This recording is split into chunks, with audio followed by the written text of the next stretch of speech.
ایک چھوٹا سا گاؤں تھا جہاں رحیم نامی لڑکا رہتا تھا۔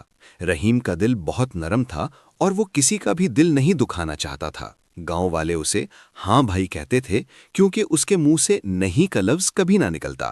کبھی پڑوسی کی بھینس کا چارہ ڈالنے جاتا، کبھی دوست کی شادی میں سارا کام سنبھال لیتا، کبھی استاد کی تنخواہ سے پیسے مانگ لیتے تو وہ چپ چاپ دے دیتا۔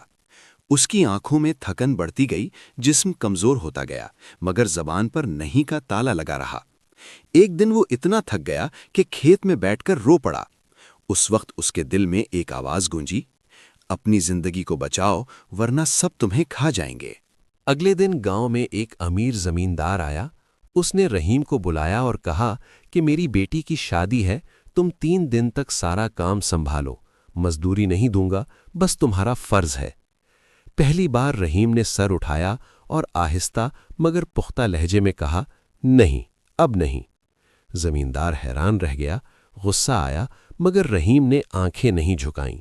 اسی لمحے اسے احساس ہوا کہ نہیں کہنا کمزوری نہیں بلکہ عزت نفس کی سب سے بڑی طاقت ہے۔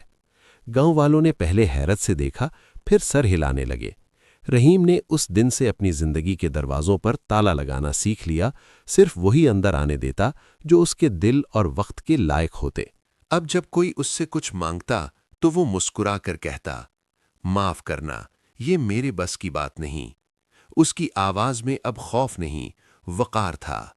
لوگ اسے نہیں بھائی کہنے لگے، مگر اس لقب میں طنز نہیں بلکہ احترام تھا۔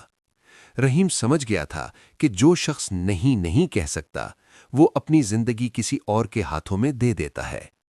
طاقت لفظوں میں نہیں، فیصلوں میں ہوتی ہے، اور سب سے بڑا فیصلہ یہی ہے کہ اپنے آپ کو ہاں کہہ سکو تو دنیا کو نہیں کہنا سیکھ جاؤ۔